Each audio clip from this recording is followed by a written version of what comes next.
Boa noite a todos, mais uma vez. Boa noite, irmão Júnior, e a O todos. tema do nosso estudo da palavra.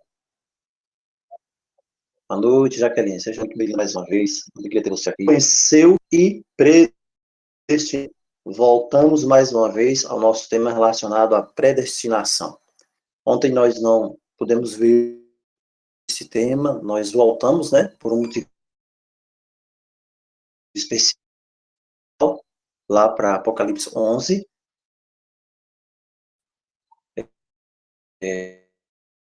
As duas testemunhas. Mas hoje nós vamos dar continuidade. Ele diz aqueles que conheceu e predestinou. Romanos capítulo 8. Romanos capítulo 8, verso 29 é o texto que inaugura nosso estudo dessa. De antemão conheceu. Romanos capítulo 8, versículo 29. Porquanto aqueles que de antemão conheceu, está escrito aqui, não é isso? A palavra aqui é o prognóstico, que nós já vimos, esse texto, o grego prognóstico, ele conheceu. Também predestinou para serem conformes à imagem de seu filho, a fim de que ele seja o primogênito entre muitos irmãos. Só um adendo aqui, um parêntese, que depois quando a gente for falar sobre aquela história lá, melada, de pré-existência. Esse texto aqui, de Romanos 8, 29, é um dos textos que os defensores da pré-existência usam. Sabe por quê? Porque eles dizem assim, ó, porquanto aos que de antemão conheceu, também predestinou. Então eles leem isso aqui, os que de antemão conheceu, como se Deus tivesse conhecido você lá no mundo etéreo, antes de você encarnar num corpo físico e vir para esse mundo de testes. Interessante que o conceito deles é o mesmo conceito espírita. Você está aqui num mundo de testes, você está sendo testado, você veio para cá sendo testado, a alma é imortal, então são conceitos absolutamente heréticos, que vão contra a palavra. Só dois aqui que eu estou me lembrando, mas tem muito mais. Na verdade, é uma doutrina da serpente, que vem lá de Gênesis, quando ela disse, certamente não morrereis. Começa por aí. Então, eles vão usar esse texto também, vão usar a Bíblia, claro, vão usar a Escritura. Porquanto aos que de antemão conheceu. Ah, Deus se conheceu de antemão aonde? Ah, Deus se conheceu não, lá no reino etéreo celestial da sua alma estava, mas aí houve um problema e tal, e você veio e encarnou aqui, e Deus então te predestinou também. É isso que eles dizem. Mas nós sabemos que não é assim. Mas tem pessoas que vão usar esse texto também para falar de predestinação, e nós também sabemos que não é assim, é o que nós temos visto aqui, durante esses últimos encontros. Mas o que é que Paulo realmente quer dizer? Quando ele fala, aos que de antemão conheceu, Deus se conheceu de antemão aonde? E Deus, então, por causa disso, te predestina? E Deus se predestina para ser conforme a imagem de seu filho, a fim de que ele seja o primogênito entre muitos irmãos. Interessante isso aqui. É o texto de Romanos, capítulo 8, versos 29. Nós precisamos compreender melhor esse versículo. E para começar a entender melhor esse versículo, nós precisamos entender para quem Paulo estava dizendo essas palavras. Paulo estava falando isso com quem? Então nós temos que voltar para o início da carta. Nós vamos para Romanos capítulo 1, verso 7. Romanos capítulo 1, verso 7.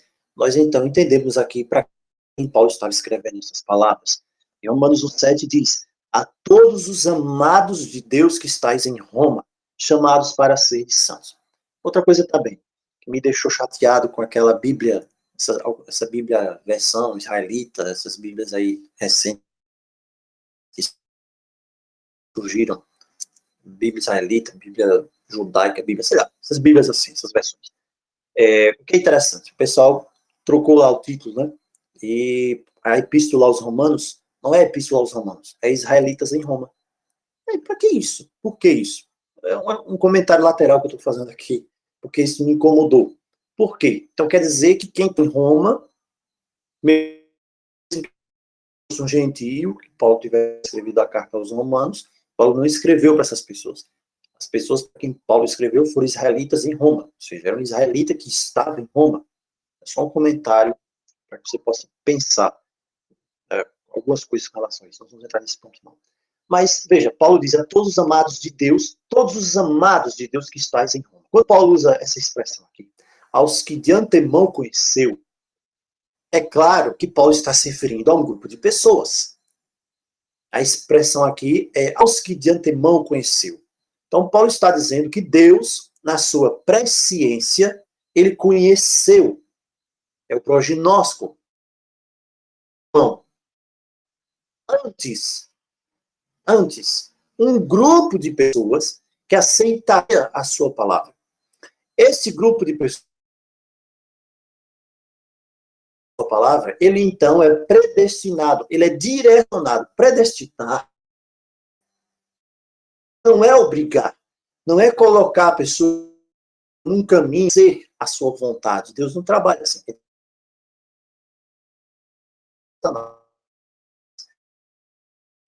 Predestinar é direcionar para a salvação. E aí onde entra a presciência divina. Paulo diz aos que de antemão conheceu, aqueles que Deus tem a presciência, que irão corresponder à salvação. Isso, quem sabe, explica aquelas coisas que nós temos visto aqui, de pessoas que Deus predestinou, vamos dizer assim, predestinou a entrarem aqui no canal, ou predestinou a entrar em contato com outro irmão que conhece a verdade, para passar a verdade para aquela pessoa. Aquela pessoa foi predestinada para conhecer a verdade. Mas pode acontecer que a pessoa não corresponda àquela verdade, e a pessoa decaia. Aí entra o outro conceito também que Paulo fala quando ele diz: cuidado para que você não caia. Aquele que estiver em pé, veja que não caia. Predestinação, a própria predestinação bíblica, é algo que está relacionado à correspondência que o ser humano entrega do chamado que ele recebe. Porque se alguém está em pé, essa pessoa pode cair. E Paulo diz: cuidado para que você não caia. E você vê o seguinte também, até o próprio Senhor lá no Apocalipse diz: cuidado para que ninguém tome a tua coroa. Ora, se houvesse essa predestinação que o calvinismo fala, a pessoa não perderia a sua coroa jamais. Mas Cristo diz: cuidado para que ninguém tome a tua coroa. Então Deus tem a previsão, esse progisco, né, essa palavra grega, para eles saber as pessoas que irão receber o convite e que irão permanecer no caminho que foi destinado a elas até o final. Como também aqueles que vão receber o chamado e irão. Nós só conseguimos. O áudio está cortando. Realmente está fugindo aqui. Vou ter de voltar para o celular. Nós só conseguimos permanecer nessa graça se você for firme até o final, então você consegue alcançar o objetivo. Formos firmes, se você for firme no final, então você consegue alcançar o objetivo. De antemão, e Paulo diz aqui que Deus conhece de antemão quem são aqueles que irão corresponder até o final. Está escrito assim, por exemplo, Isaías 46, semelhante a mim. Isaías 46, desde o princípio eu sou Deus. Não há outro semelhante a mim. Desde o princípio eu anuncio que há de acontecer. Desde a antiguidade. Tá duplicando, Júnior. Tá Ouvindo dois áudios. É. E agora, tá ok? Agora sim, agora eu acho que você tinha deixado do computador ligado, né? Eu saí, eu acho que ele não, como ele estava a internet ruim, ele não saiu realmente, ele demorou um pouquinho. Ok, mas vamos lá. Valeu aí, obrigado, pessoal. O que é que acontece? Então, Isaías 46:10, Paulo diz, Isaías, eu sou Deus, o Eterno diz, eu sou Deus, não há outro semelhante a mim, eu desde o princípio anuncio o que há de acontecer. Então, é aí que nós entendemos as expressões quando Deus diz, eu de antemão anuncio, eu conheço de antemão. É por isso que Pedro diz, o sangue de Cristo, ele estava preparado, pronto na sua eficácia, antes da fundação do mundo. Antes da fundação do mundo. Então, aqui não está sugerindo que Deus determinou quem seria salvo ou não, quando ele diz os que de antemão conheceu. Mas ele está mostrando aqui que a eclésia, a igreja, o objetivo, veja daqui, do conhecer, não é conhecer e salvar, levar para a salvação. A salvação é simplesmente uma conclusão do objetivo, uma conclusão do foco inicial. Porque o verso diz que o plano é transformar você conforme a imagem do seu filho. Porque se isso não acontece, se não há uma transformação conforme a imagem do seu filho, não há vida eterna. não há salvação. Isso aqui é um ponto chave. Primeiro, a transformação. Esse é o pensamento principal de Deus, a transformação. Havendo essa transformação, não há nada que impeça Deus de salvar. Não há nada, porque o próprio ser humano se permitiu ser transformado. Agora, quem será a imagem do Filho de Deus? Quem será conforme a imagem do Filho de Deus? A igreja, quando ela é lavada no sangue do Cordeiro. Então, ela é predestinada, ela é orientada, ela é colocada no caminho, e esse caminho leva à conformidade com a imagem do Filho, e isso leva à vida eterna. Então, Paulo está tratando da igreja. E Paulo diz assim: o objetivo é a fim de que ele seja o primogênito entre muitos irmãos. Jesus é o primogênito da igreja. Ele é o primogênito da igreja. Como ele é o primogênito da igreja, e esse termo significa o proeminente, não apenas o primogênito no sentido de o primeiro gerado, mas aqui é no sentido de proeminência, de hierarquia, aquele que traz as bênçãos, que representa todo o corpo dos salvos, dos crentes. Quando Paulo está preso também, ele escreve lá em Efésios, né? Efésios 1:1, ele diz assim: Paulo, apóstolo de Cristo Jesus, por vontade de Deus, aos santos que vivem em Éfeso e fiéis em Cristo Jesus. Então, Paulo aqui está escrevendo uma carta para os santos de Éfeso. E Paulo faz questão de enfatizar que essa carta era para os cristãos que haviam permanecido fiéis. Então, não existe isso. Só porque você é santo, você é uma vez santo para sempre santo. Paulo diz: vocês são santos, mas vocês são santos porque vocês permanecem fiéis. Quando a gente continua na leitura de Efésios, agora do verso 4 ao 5, ele fala então mais uma vez disso, de escolha. E ele diz: vocês são fiéis. Agora, ele nos escolheu, o Pai nos escolheu em Cristo antes da fundação do mundo, para sermos santos e irrepreensíveis perante ele. Aqui desbanca essa história de uma vez salvo, sempre salvo, porque a escolha é para que você seja santo, a escolha é para que você seja irrepreensível.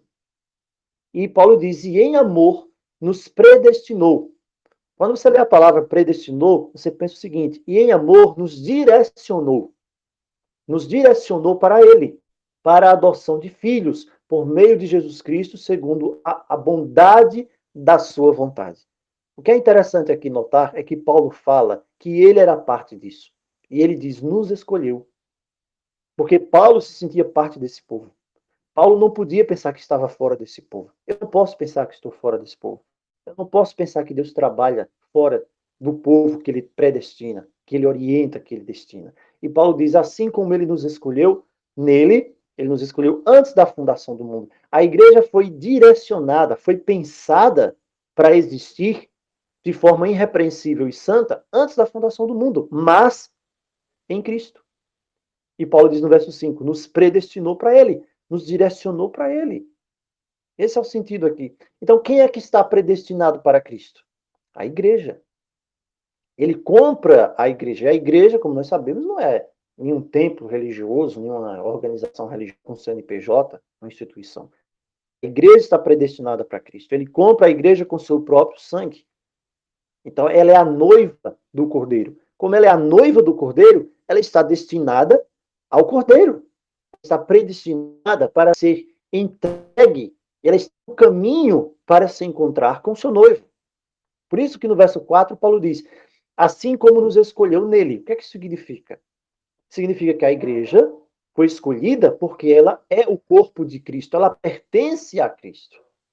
Então, quando nós começamos a fazer essas ligações, tirando da mente qualquer coisa relacionada com a hipotética suposição de uma escolha unilateral, arbitrária de Deus antes da fundação do mundo, olhando para um, olhando para outro, sem dar chance para ninguém, nós entendemos a beleza do amor de Deus. E veja, você pode fazer parte, você faz parte desse corpo. E neste corpo, Cristo é o cabeça da igreja. É ele quem foi eleito, ele é o escolhido. Por isso que Paulo diz que a escolha é nele. Quando nós vamos também para 1 Pedro 2, 1 Pedro capítulo 2, verso 4 ao 6, nós vemos que Pedro diz assim, que você precisa se chegar a ele. Você precisa se aproximar dele. Ele diz: chegando-vos para ele, ele é a pedra que vive. A pedra aqui de esquina, a pedra de fundação, a pedra que sustenta, essa pedra foi rejeitada pelos homens. Mas, para com Deus, ela é eleita e preciosa, porque ela é a pedra de esquina. Quando os judeus estavam construindo o templo, naquelas escavações ali de pedras, milhares, eles encontraram uma grande pedra. E quando levaram a pedra para o templo, para construir a pedra, não conseguiram encaixar ela em lugar nenhum. Não conseguiram, deixaram a pedra de lado. Depois foi passando o tempo e era necessário uma pedra que pudesse sustentar ali a fundação. E essa pedra não poderia ser passada, vamos dizer assim, né, um instrumento cortante nela. Então, a pedra que foi rejeitada, agora nós entendemos, né? A pedra que foi rejeitada pelos construtores, ela se torna a pedra angular, a pedra principal. Até nisso, nós vemos a presciência divina, a orientação da mão divina, num símbolo que representa a Cristo. E aí, Pedro continua: você também faz parte desse edifício. Você faz parte desse edifício. Você é edificado a casa espiritual. Você tem de oferecer o sacrifício espiritual por meio de Cristo. Esse é o sentido aqui, dessa igreja que está ligada, conectada a Cristo. Então, essa pedra que vive, quem é a pedra que vive? Quem é a pedra rejeitada? É Cristo. Ela é eleita, ela é preciosa, e nós fazemos parte desse corpo. Então, você é eleito, você é precioso, porque você faz parte da pedra preciosa. Então, quem é a igreja? Nós já sabemos, não é um templo de pedra. A igreja são aqueles que creem, aqueles que fazem parte desse corpo, que estão unidos a esse corpo. E Paulo fala aqui, né, no verso 6, né, Pedro, aliás, eu ponho em Sião uma pedra eleita e preciosa. Quem nele crê não será de modo algum envergonhado. Então, quando a palavra fala de predestinados, que significa predirecionados, ela está se referindo àqueles que foram lavados no sangue do Cordeiro, predirecionados em Cristo, predestinados em Cristo, como igreja, igreja do Senhor, desde antes da fundação do mundo. Então, qualquer pessoa, ele pode ser um predestinado. Qualquer pessoa pode ser um predestinado. E a predestinação é um voto anterior divino que existe, um direcionamento para que você aceite a direção do Altíssimo na sua vida. Quando você crê e você confessa a Cristo como Salvador, então você é um predestinado. Você começa a andar no caminho que foi traçado para você, que é o caminho da vida eterna, é o caminho para longe do pecado, é o caminho longe da corrupção, é o caminho longe da incredulidade, é o caminho longe da imundícia desse mundo. E isso traz de você, torna você um predestinado, porque você está direcionado, caminhando no caminho que destina você a salvação e a Cristo, Cristo veio para cumprir essa destinação da vontade de Deus. A vontade de Deus em te levar para a vida eterna. Salvar a mim, perdido no pecado. Salvar você que não estava. Então, se todo mundo que já deveria ser salvo por uma operação meramente aritmética de Deus, vou salvar aqui 5% e vou condenar 95%. Se todo mundo, os que deveriam ser salvos, já estivessem definidos, por que Jesus deveria morrer? Por quê? Por que Jesus deveria morrer? Se eles já estavam salvos por um decreto imutável de Deus, um duplo decreto imutável de Deus, como diz a doutrina calvinista. Então, a pergunta que necessita uma resposta lógica. E outra coisa, se a salvação, a gente falou sobre esse decreto, voltando nele, se a salvação ela é algo unicamente relacionado como uma consequência do decreto de Deus, então por que Deus não salvou todo mundo? Então Deus não é amor? Se fosse algo realmente só um decreto, porque Deus pode tudo. E nós vimos, né, no início, logo, naquela crença lá, diz, não, Deus escolheu ali, só para mostrar a misericórdia dele, eu vou escolher uma meia dúzia e vou salvar. Não tem lógica isso aqui. Se a salvação fosse só isso, dependesse do decreto de Deus, por que Deus não salva todo mundo então? Porque Deus tem prazer em deixar a maioria para morrer? A palavra não diz isso, a palavra diz, 1 Timóteo 2, verso 4, que ele deseja salvar todos os homens e mulheres. Todos. A salvação é para todos os que creem. Ninguém vai chegar lá crendo, bater na porta, vamos dizer assim, da salvação dos céus, e dizer, não, não, aqui só tem vaga para 144 mil. Fica fora aí, você não chegou logo. Então, predestinado é aquele que crê. Eleito é o que crê. Predestinado é aquele que é orientado, destinado para a salvação. Ele entra no caminho, o caminho está ali apresentado a ele, ele diz, não, eu vou andar nesse caminho. Então você está andando no caminho destinado. O destino final desse caminho é a salvação. Predestinado. O pensamento de Deus, lá, desde a fundação do mundo, foi te colocar nesse caminho. Agora, se você vai crer ou não, se você vai aceitar, é outra coisa. É você que vai definir isso aí. E o eleito é o que crê. Quando você vai para 1 João 3 também, é outro texto bastante interessante. 1 João capítulo 3. 1 João capítulo 3. Está aqui. Procure aí na sua Bíblia, procure no seu aplicativo, que você deve ter aí na sua Bíblia. 1 João capítulo 3. 1 João capítulo 3, versículos 10 a 12. Nós temos outro texto aqui, que é bastante interessante. E esse texto tanto é usado para a história de semente de serpente, aquela viagem na maionese, como também é utilizado para essa questão de pré-existência também.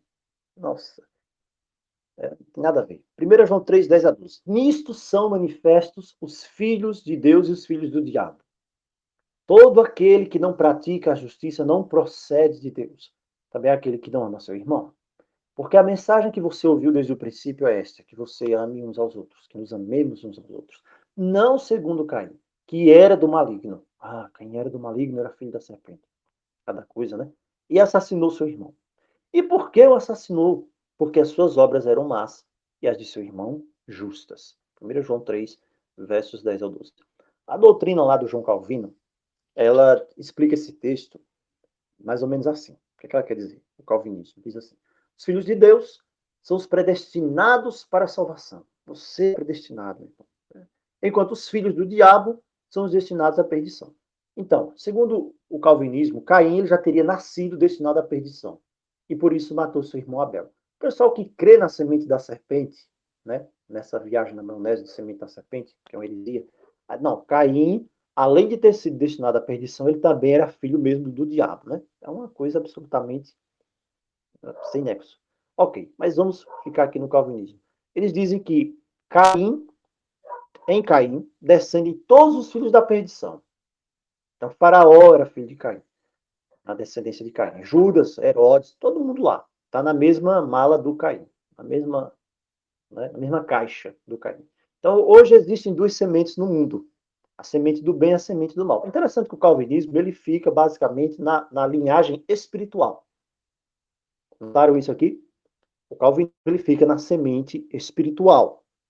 Tudo bem. A semente da serpente, ela pega a semente física, a semente material, a semente da geração humana. Então, o negócio deles aprofunda mais. Não é isso? Não é um erro a mais. Então, quando você analisa conscientemente que você pensa, o que é que 1 João 3, o que é que 1 João 3, 10 a 12 está querendo dizer? Eu vou sem ter nada na minha mente, sem um pré-conceito estabelecido. Então você pede ao Senhor que lhe oriente. O que é que está dizendo aqui? Está dizendo assim, quando Deus olha para a terra, quando Deus olha para aqui, Deus olha para Alagoas, Deus olha para Minas Gerais, para São Paulo, para o mundo inteiro. Né? Então Deus vê dois tipos de pessoas. Dois tipos de pessoas.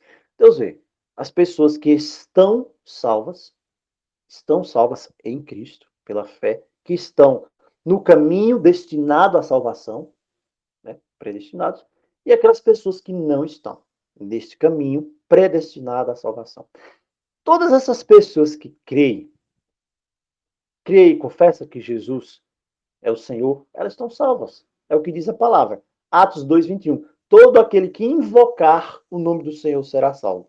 Aí, Atos 2:21 já me lembra outra doutrina. A doutrina do movimento das raízes hebraicas, né? Então, você tem de invocar o nome do Senhor para ser salvo. Se fosse assim também, eu era só aprender uma dessas pronúncias aí, quando as pragas estivessem caindo e a coisa toda acontecendo, eu invocava, falava lá em hebraico e seria salvo.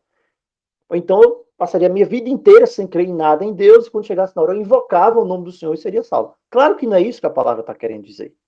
De forma alguma.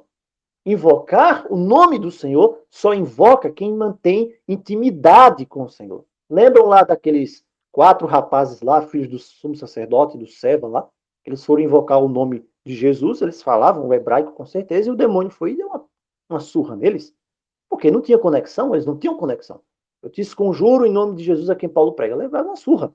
Saíram correndo e nus praticamente. Então, não tem lógica isso.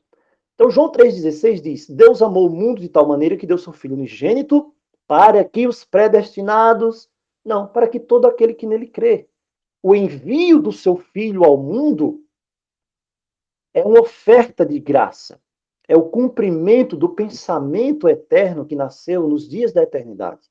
E isso precisa alcançar os corações de todo aquele que nele crê, sem distinção. E Paulo diz isso: não há grego, não há judeu, não há escravo, não há livre, não, você crê. Então você está destinado à vida eterna. Todo aquele que crê. E lá no verso 18 diz: quem nele crê não é julgado. Qual é o sentido aqui da palavra julgado? Quem nele crê não é condenado. Todos somos julgados. Todos devemos comparecer perante o tribunal de Cristo, está lá em Coríntios. Então, quando João diz quem nele crê não é julgado, ele diz quem nele crê não é condenado. Agora, o que nele não crê já está condenado, porque não crê no nome do unigênito Filho de Deus. Esse é o processo da predestinação. Então, ao contrário do que ensina a doutrina do calvinismo, a salvação ela é oferecida gratuitamente a qualquer um que creia. Então, no mesmo Romanos 10, 9 a 10, está escrito lá, Romanos capítulo 10, verso 9 a 10, se com a tua boca confessares a Jesus como Senhor, se em teu coração creres que Deus o ressuscitou dentre os mortos, serás salvo. Porque com o coração se crê para a justiça, e com a boca se confessa a respeito da salvação. Olha, a gente vê esse texto aqui, tem pessoas que podem pensar o seguinte: nossa, então é muito fácil, eu não preciso obedecer, né? Tem pessoas assim, os pregadores de Instagram. Tem muitos pregadores de Instagram, hoje, de YouTube, que vão dizer isso. Não, você não precisa mais, você está numa graça, na graça maravilhosa, só basta você crer, você confessar. Você não precisa nem pedir perdão de pecados mais. Os pecados já foram perdoados, nem pense em pecado. Não pense. Né? E tem gente falando cada heresia hoje. Ah, então só basta você confessar e seu coração crer, é o que está aqui, você é salvo. A gente sabe que Paulo está falando isso aqui para pessoas fiéis. Pessoas fiéis. E fidelidade tem a ver com obediência. Agora, o cerne da salvação é confessar e crer. Confessar e crer. E isso não isenta ninguém de obedecer também. Então, a salvação é para os que creem. Qualquer um pode crer. Agora, o calvinismo diz que só crê quem é atraído pelo decreto. Né? É como se fosse o imã. O decreto sai assim e o cara é chamado pelo decreto para crer. Os predestinados. Isso não é verdade. Porque Tito 2,11 diz que a graça de Deus ela se manifestou salvadora para todos os homens. Então, o que existe aqui? Na verdade, é um objetivo, uma predisposição da mente das pessoas em fazer de algo que não tem fundamento bíblico uma verdade. É só isso que existe. Porque se você for ler a palavra, claramente, você vai ver que a palavra não dá suporte para essas coisas. É pegar textos isolados e fazer de um texto uma doutrina. Tem gente fazendo doutrina de uma palavra. Hoje, nos nossos dias, 2 Pedro 3,9 diz que a vontade de Deus é que todos venham se arrepender. Todos podem se arrepender. Então, como é que Deus vai manifestar o desejo que todo mundo se arrependa? Uma pergunta interessante isso aqui. Como é que Deus vai manifestar o desejo? Né? Vamos lá, formular a pergunta. Que todo mundo se arrependa, se ele mesmo não está dando esse direito às pessoas, e mesmo que a pessoa se arrependa, se não tiver no decreto, ali para salvação, vai para o inferno. Como é que pode uma coisa dessa? Então, se ele quer que todo mundo se arrependa, é porque todo mundo tem esse direito. E aquele que se arrepende e confessa e crê tem a vida eterna. Atos 2,14, não é isso? Diz assim: os que aceitaram a palavra foram batizados. E diz que dia após dia, no livro de Atos, acrescentava o Senhor, os batizados, era o número dos que iam sendo salvos. Então, se a pessoa crê, ela está predestinada para a salvação. Porque Deus já predeterminou essa herança para aqueles que creem.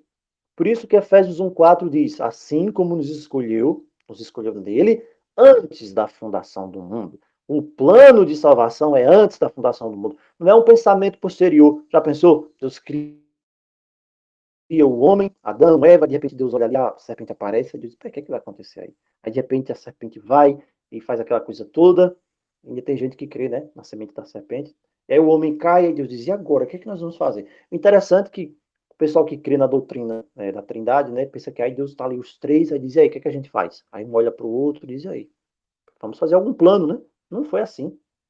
Diz a palavra, ele nos escolheu antes da fundação do mundo. Tudo na sua presciência incompreensível já estava determinado. Então, quem que foi eleito? Quem é o escolhido? Cristo. 1 Pedro 2,4 diz que Jesus é a pedra eleita e preciosa. Ele é eleito e a igreja é escolhida em Cristo. Cristo é eleito. A igreja é escolhida antes da fundação do mundo em Cristo. Aí quando você volta ao texto de 1 João 3, verso 10 ao 12, então você pode ver claramente aqui que os filhos de Deus são aqueles que creem, aquele que faz parte do corpo, aquele que compõe esse grupo, esses membros que tem Cristo como a mente que dirige. Eles são os filhos de Deus. 1 João 3,10 está explicando aqui, bem claramente para todos nós, que os filhos de Deus, esses que são filhos de Deus, e também está delineando aqui, deixando de lado, quem são os filhos do diabo. É filho do diabo quem não pratica a justiça. Mas o pessoal pensa que o filho do diabo é uma semente do diabo. Semente do diabo é quem não pratica a justiça. Então não procede de Deus. É filho do diabo. Quem é filho de Deus? Quem pratica a justiça. Porque o praticar a justiça não provém do ser humano naturalmente. O praticar a justiça é uma prova de que você nasceu do alto, a salvação veio do alto, os dons do Espírito foram concedidos. A justiça, ela significa a vida em retidão conforme o padrão da pedra eleita e preciosa, o resultado da salvação através de Cristo. Pela graça de Deus, então essa pessoa, ela age da forma reta, de Romanos 3, 22, ele é justo. Então tem um texto de 1 João 7 que diz, aquele que anda na luz mantém comunhão uns com os outros, e o sangue de Jesus o purifica de todo pecado. Essa pessoa então se torna filho de Deus. Então, quando nós vemos o texto de 1 João 3,12, o que é que está ali? O que é que está escrito ali? Como é que nós compreendemos o que está ali? Não segundo Caim, que era do maligno e assassinou seu irmão. Por que o assassinou? Porque as suas obras eram más e as de seu irmão justas. Ou seja, Caim, ele era do maligno porque suas obras eram más. Agora, o calvinismo diz que Caim matou Abel porque ele era filho do diabo. Caim era uma semente má, espiritualmente. O calvinismo fica na parte espiritual. Destinado por Deus à perdição já. Caim já era maligno, filho do diabo, não foi criado para salvação. Não, Caim, só vou fazer você, Caim, já para você ir para o inferno. Então eles usam os dois irmãos, eles usam para dizer isso. Que cada um deles tinha um destino que foi traçado por Deus. Um seria salvo, o outro não seria. Mas o que é que a palavra diz? Versículo 12. Não segundo Caim, que era do maligno. E por que ele era do maligno? Porque Caim era do maligno? Porque as suas obras eram más. Não foi porque foi destinado a ele ser do maligno. Não foi porque Deus olhou lá para a barriga da Eva e disse, eu vou escolher aqui um nidunide. Tá, você vai ser do maligno. Não, Deus não fez isso. Se as obras de Caim eram más, ele era filho do maligno. É a mesma coisa que Cristo disse para os fariseus. Vós sois do diabo. Por quê? Porque ele é homicida e vocês estão querendo me matar? Ele nunca se firmou na verdade e vocês são os mentirosos também? Agora, se as obras de Caim não fossem más, se Caim tivesse tido outra conduta de fé, aí ele não seria do maligno. Agora, as pessoas vão ler a Escritura já querendo encontrar na Escritura, é o que esse pessoal da semente da serpente faz, é o que esse pessoal da pré-existência faz. Eles vão ler a Escritura procurando uma palavra para poder sustentar aquilo que ele acredita. Então, o pessoal calvinismo, aí voltando, eles afirmam que Caim não tinha outra opção. Não, Caim já era destinado à perdição. Você não tem livre escolha, mas isso não é verdade. A palavra de Deus, veja o que Deus diz para Caim, antes que ele mate seu irmão. Esses textos ficam ignorados. O pessoal coloca os textos assim, debaixo da mesa, da cama. Gênesis 4, 6 a 7. Gênesis 4, 6 a 7. Está tão claro. E Deus então fala com Caim e diz, por que você está irado? Por que andas irado? Por que descaiu o teu semblante? E Deus diz, se procederes bem, mesmo agora, você está querendo matar o seu irmão, você está querendo dar uma pedrada na cabeça do seu irmão, você está querendo dar uma facada no seu irmão, não sei, talvez foi uma pedrada. Mas se você agora, se você proceder bem, se você fizer do jeito correto, ali no sacrifício, lá, na oferta, você sabe o jeito correto, não é do jeito que... Você sabe o jeito correto e você não fez. Então, se você fizer, você vai ser aceito. Agora, se você for lá e não querer fazer, e você continuar desse jeito, se você não se arrepender e querer fazer correto, o pecado está aí. Qual é o pecado? Está na tua cabeça. Mata o teu irmão, mata o teu irmão, mata o teu irmão. É esse o pecado. Esse desejo de matar o seu irmão é contra você. Não vai te fazer bem. Vai acabar com a sua vida. Mas você pode dominar isso. É isso que Deus está dizendo para Caim. Você pode proceder bem. Eu não destinei você para a perdição. Você está com desejo de pecar, você está com desejo de matar o seu irmão. Isso vai acabar com a sua vida. Você vai ser o primeiro satanista do mundo. Ok? Mas você pode dominar isso. Você pode ser uma pessoa destinada para a salvação. É muito claro aqui. Então Deus está dando a Caim o direito de escolha. Se procederes bem, se procederes mal. Se você procede mal, o pecado está aí. Se você procede bem, você tem de dominar o pecado. Se ele procede bem, ele é aceito. Se ele procede mal, ele é rejeitado. A decisão é dele. Cabia ao próprio Caim dominar o seu desejo, a vontade de matar o irmão. Cabia a ele. Caim poderia ter sido salvo se ele tivesse tido outra conduta. Deus o advertiu antes que ele matasse o irmão. Mas o que é que ele faz? Não. No verso 8 ele vai matar o irmão. E o que é que Deus diz no verso 11? Olha, isso aqui é tão interessante para o nosso estudo. O que é que Deus diz no verso 11? És agora, verso 11. És agora. Agora você é amaldiçoado, Caim. Agora, porque você pecou, você não deu ouvido à minha voz, você não agiu corretamente, o pecado dominou você, o desejo era contra ti, e olha o que aconteceu. Você fez o que não devia. O pecado dominou você, você matou, você transgrediu. Agora você é maldito. Antes você não era, mas agora você é maldito. Agora, aí os calvinistas, não sei, ignoram tudo isso, mas dizem, não, ele matou o irmão porque não era de Deus. O pecado é porque ele já era maldito. Caim foi maldito depois que ele pecou. Primeiro veio o pecado, depois a maldição. A maldição veio em decorrência do pecado, assim como aconteceu com Adão e Eva. Então ninguém tem maldição, ninguém recebe maldição nas costas para ir para o inferno, para se perder, de graça. A palavra diz, é depois do pecado. Aquele que rejeita a graça também. Adão e Eva são expulsos do Éden, sofrem as maldições por causa do pecado. Se eles não tivessem caído, eles não teriam sido expulsos. Por isso, Mateus 25, 41, para que nós terminamos hoje esse ponto, diz assim: então dirá o rei aos que estiverem à sua esquerda, aquela parábola lá dos bodes e dos cordeiros.